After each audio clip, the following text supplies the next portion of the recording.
right, everybody, welcome into Average Joe Sports Talks, our weekly high school review. We're honored to have Coach Sessions in with us from Gadsden City off a big win at Grissom last week, 35-7. Really? All right. Anyways, that's what happens when you film live, so we're going to roll it. Coach, huge win, man. Something's happened, man. You guys have started clicking, man, and it's just a huge turnaround. And, I mean, the whole town's behind you, and Reggie said it all year, man, the hard work you guys put in, it's going to eventually pay off, and it has. What's happened, do you think, that's got this momentum going? Yeah, I mean, we started the season and we felt like we needed some success early. Obviously, we had a pretty young football team, started a lot of sophomores and a lot of juniors that, quite frankly, hadn't played a lot of Friday night football. So, you know, you play that tough Etowah team coming right out of the gate, and then you got Oxford week 2, so you know, a brutal beginning to our schedule. You know, and at that point, you know, I think our kids probably lost a little bit of confidence. You know, the effort was still there, and hats off to them. You know, they did a wonderful job of sticking together when, you know, it's kind of commonplace nowadays to fracture and point fingers. And we didn't have that. You know, we had kids that stuck with their coaches, stuck with each other, and came closer and closer together as a team. And as that experience took hold, you know, we really started playing good football. Unfortunately, probably a little too late, but certainly proud of the effort down the stretch, and excited to have a big ball game this Thursday night. That's awesome, man. The thing about it is, I think, you know, anytime you can right the ship and get things going correctly in that way, it's something to build on, even going into the off season and even at the end of this season, because, you know, this season ain't over with. No. And I think that's huge, man, and I want to commend you on that. That's a really good job, sir. Yeah. What was one thing that attracted you to the Gadsden City job? No, I tell you, you just look at the history of Gadsden going all the way back to when it was multiple schools, and you know, been a lot of great football players, a lot of great coaches come through here, and you know, just to be a part of that, and you know, I have a relationship with Coach Billingsley, and you know, knew Coach Smith, Coach Ali Smith before I ever came here, so our Coach Brad Lowe, who had spent some time here, you know, there were so many good people that recommended Gadsden as a city, as a place to live, a community that believed in football and really supported it. So, you know, there were just too many positives not to. Yeah, I like it. Yeah. What are some of your long-term goals for the program going forward? I mean, we're going to start each and every season with the same goal, and that's ultimately to bring that blue map back to Gadsden. Yeah, we love it. And that's regardless of how young or experienced our team is. You know, that's always going to be our goal. You know, we feel like this is a place that you can consistently compete for those.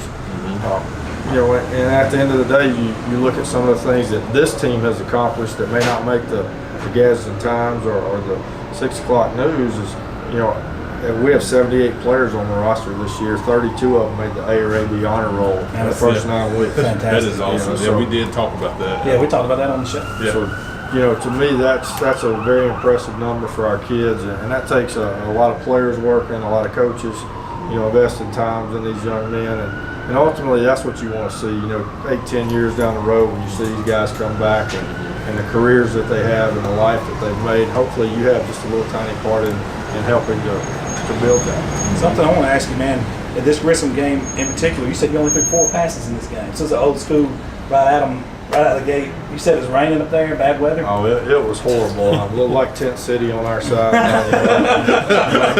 had the whole, by the end of the game, the whole cheering section, student section, they were under tents on the sideline.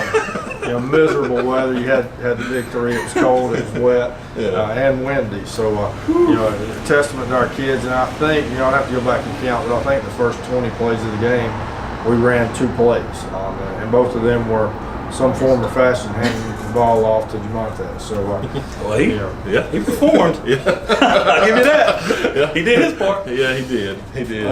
Man, that's a huge game, 35-7, man. Love it. Defense had to show out in that game, too. I didn't get to watch it, but now that you're here, Reggie, won't you speak on the curse of Reggie Davis, please? Can we do that on air?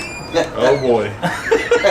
Yeah, we got to talk about this. This is. Yeah, I wasn't going to throw him under the bus, but that was your first question. What changed? We quit letting Reggie in the stadium. Yeah, they banned me from the stadium. He is not allowed in Clay this Thursday night. Well, the first few games I went to obviously were losses, and I went to the Sparkman game, and I was like, okay, something's, this is weird. So I think the next home game I went to was James Clemens, and I was getting ready to leave, and I stopped and talked to Simone, and I think Jamontez went in and scored, and I was like, okay, we got a touchdown. And I get on the interstate, I turn on the radio, and I'm listening to the game on my way home, and before I get to the end of 7:59, scored 2 more touchdowns, and I was like, I leave, and they scored. And the Bob Jones game I didn't go to, and that game came down to the last second, and I was like, okay. Next thing we know, we got a 3-game winning streak, and now tell them about we always branch out and go to different games.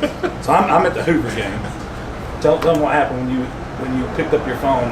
Oh yeah, I'm at the Boaz game, covering the Boaz Southside game, and I knew the game was being live streamed on the Huntsville City School website. So I was like, well, let me see what's going on. I click, and I think y'all were on the 15, 20-yard line. Okay. Interception. And I turned it off, and I was like, nope, I'm not watching anymore. Not watching anymore. So I'm not doing it too. So at the end, so I had some Southside people asking me, how's Gadsden City doing? I was like, I don't know. I don't know. I'll let you know at the end of the game. But man, I love it. So I'm gonna promise you, Coach, we're not. He even told me he's gonna wear a Groucho Marx mustache and glasses. Well, I started driving Huntsville last week and sit on their side, sit on the Bob Jones side, and kind of rub some of that luck off on them. But all right, man, we're gonna hit on a couple more games and we're gonna shut this one down. And I'm gonna let Dax talk for a minute, man. Tell us about last week, Dax, with Southside. It took us a little longer than we wanted to, but we kind of got rolling. Wasn't it 14-14? It was 14-14. We threw a pick, and then we fumbled for it, and they ran it back for a touchdown. So at that point, I was up in the press box, and I looked over at Coach Davis, and I said, here we go. Crossville, they were a pretty good football team. I think that they're probably 2A, 3A football team, playing 5A football, so that's always tough. But now I think it's just trying to keep our focus on Cherokee County and not getting ahead of ourselves, because we do know who we're playing first round of playoffs. We're going to host Fruiter, so it's good. Just got to get excited to play Cherokee County, because you can't really overlook anybody. So you got to take everybody serious. We're just we came a long way this year. Locking in that first round playoff at home after starting 1-4, so that was huge. So just got to keep the momentum rolling, but we got to stay focused this week instead of looking on the next week. That's why I really wish we wouldn't have locked our playoff. We wouldn't know who we were playing. I didn't want it to be locked in after week 9, because everybody's looking forward to week 11. But you just got to stay focused. I think that's the main thing. So. Yeah, because this team took Hopes Bluff to the wire, correct? Yeah, they did take Hopes Bluff to the wire. They're a really good football team. But Trip Curry's he's a great coach. We know no matter what happens Friday night, we still got that first round of the playoffs at home. So, we're not overlooking Cherokee County, but we know it's not a winner. It's not a must-win. And speaking of Hopes Bluff, man, that's the game we actually attended on the sidelines. All four of us did on the channel. And I'm gonna tell you something, man. That was a good game, really good game.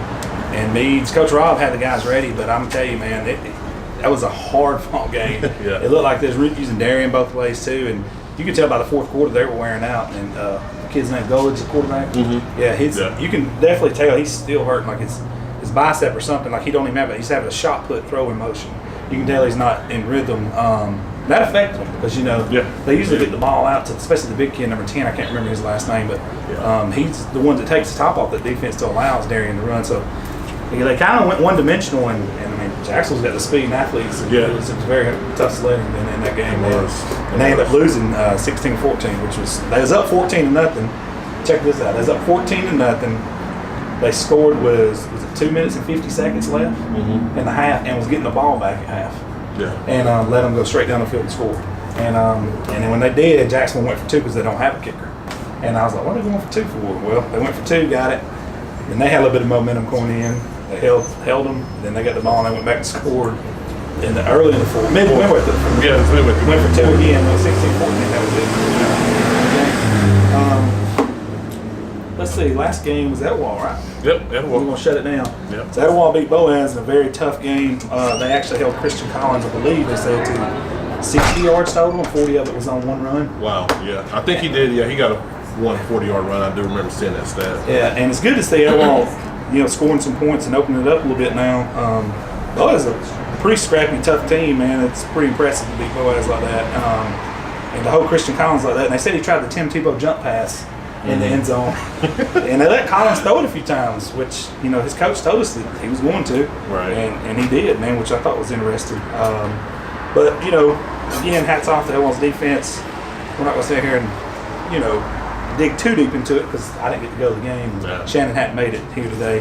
His daughter actually has a game. But, 49-7 win. As far as I know, everybody's healthy moving forward. So They got the week off. Right, they got the week off. So other than that, man, nationwide game. Thompson at Trustful was a huge game. Thompson came back. Reggie, you want to touch on that one a little bit, and then we'll shut it down. At the Hoax Bluff game, we were checking the score in that game. We were kind of keeping tabs on that, and I looked at my phone and I was like, "This can't be right."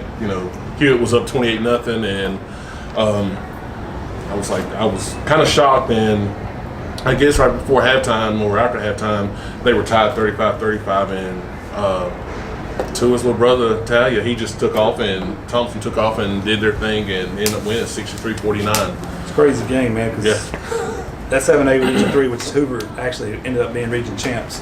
But you'd never thought that because they got beat by the fourth place team by 20-something points. Yeah. I mean, that tells you how strong that region is. Well, with all that being said, we're going to shut it down. Guys, what? Oh, yeah, we do need to talk about that.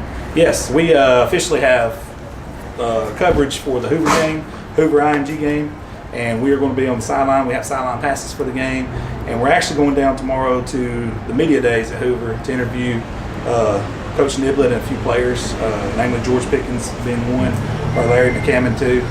Definitely going to interview those two. And Will, their kicker, number one kicker in the nation, is actually we got a special gift that we're going to give him. Can't talk about it yet until we release it. So that being said, we're definitely going to be on the sidelines at that game. With that being said, we're going to get out of here. I know Coach has got some stuff to do, so we're going to shut it down. You guys got anything else? Nope. Coach, it's been an honor having you on with us. Yes, sir. Hey, thank you guys so much. Appreciate it. This is Average Joe Sports Talk. Please hit the subscribe button. Please hit the bell for the notifications. We're out. Thank you.